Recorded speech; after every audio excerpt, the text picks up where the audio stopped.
Et après, la diapo d'après. Donc, la diapo d'après, 2019-2020. Voilà, 2019-2020. Okay. Et donc, on a décidé d'essaimer cette pratique puisque la classe précédente nous a vraiment demandé de continuer à propager cette pratique dans l'établissement. Donc, on a équipé cette fois-ci une grande salle. La classe précédente était une salle de 20 élèves.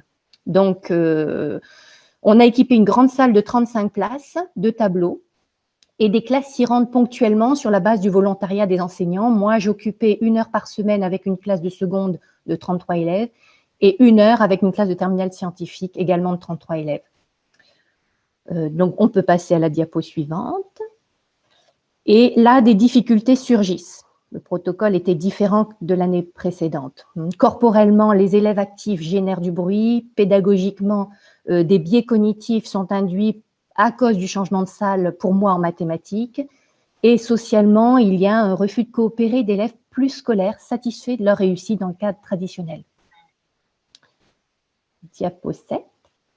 Donc, les solutions proposées, les conseils proposés par les chercheurs qui nous suivent repose sur un projet à privilégier autour d'une classe pour éliminer ces biais d'apprentissage et obtenir la coopération des élèves. La communication également est primordiale car nous avons beaucoup d'implicites enseignants dans nos intentions.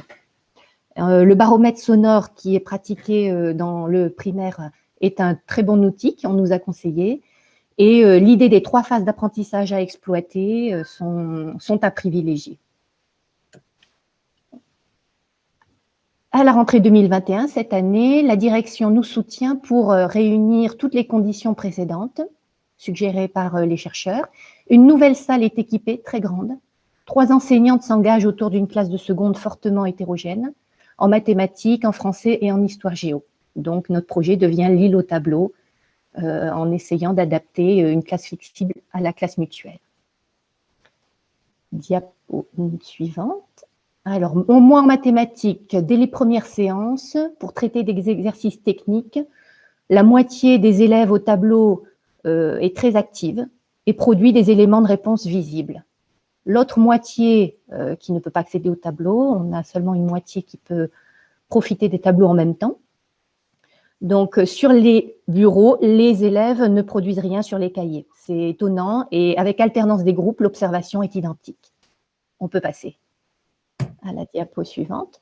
Donc, les élèves deviennent demandeurs. Il faut créer des séquences pédagogiques adaptées, constituer des groupes assez homogènes pour des tâches techniques, veiller à effectuer des rotations d'élèves pour satisfaire leurs demandes et afin qu'ils apprennent à travailler, quelle que soit la constitution du groupe.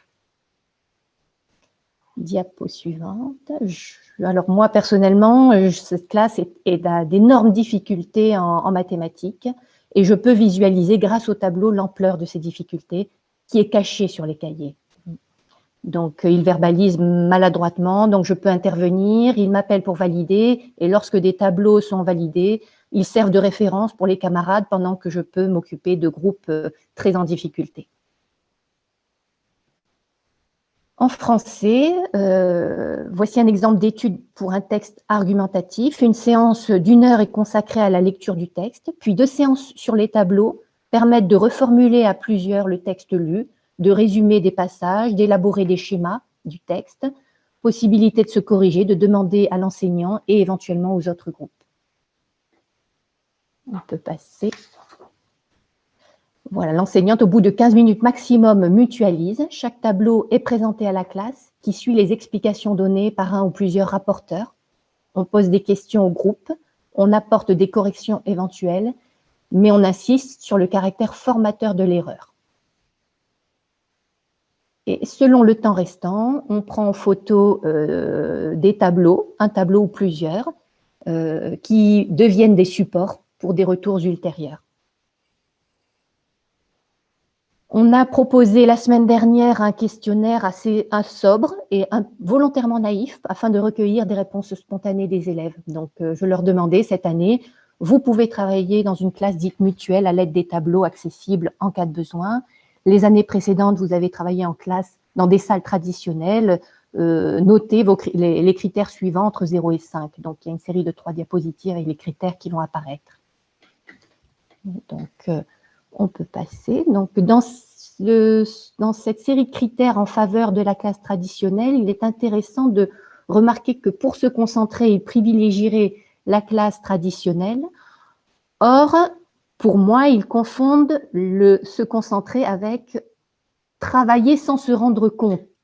Parce qu'en fait, souvent, ils oublient la pause. Quand on fait 2 heures d'affilée, il n'y a jamais personne qui me demande à faire la pause quand on est à ce moment-là sur les tableaux. Et donc, on peut avoir 2 heures avec des débordements sans qu'on s'en rende compte. Merci. Ensuite, pour témoigner de ces critères en faveur vraiment de ce format-là, de ce format en classe mutuelle, je vais vous lire un petit témoignage d'élève.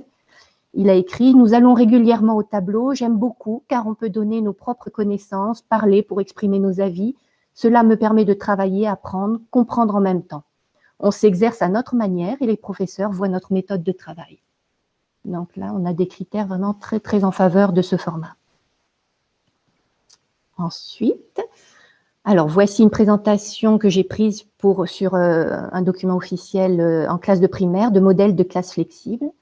Alors, hélas, nous, au lycée, on ne peut pas avoir ce type de disposition puisqu'un enseignant ne peut pas avoir de salle attitrée. Mais cette configuration avec des tableaux associés à un mobilier flexible autour duquel on peut faire varier les possibilités d'organisation de manière très, très intéressante au lycée.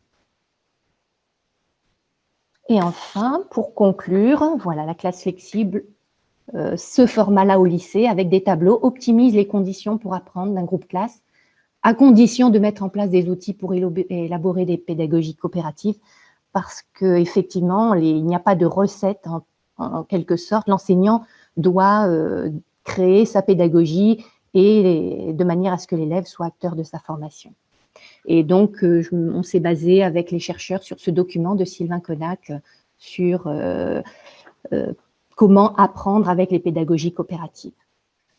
Et la dernière diapositive, c'est une interview d'élèves retranscrite qui est très intéressante puisqu'on a interrogé 2 élèves, un très bon scolairement et un autre au contraire, vraiment très en difficulté. Et ce qui est intéressant, c'est que l'élève en difficulté a adopté ce fonctionnement, mais quasiment instantanément. Il dit qu'il est très à l'aise avec ce dispositif, tandis que l'élève, effectivement, plus scolaire, a eu besoin de temps. Il dit que ça a été rapide, mais en fait, 1 mois. Il lui a fallu un bon mois pour passer le cap du côté déconcertant. Donc, c'est très intéressant. Voilà, j'ai terminé.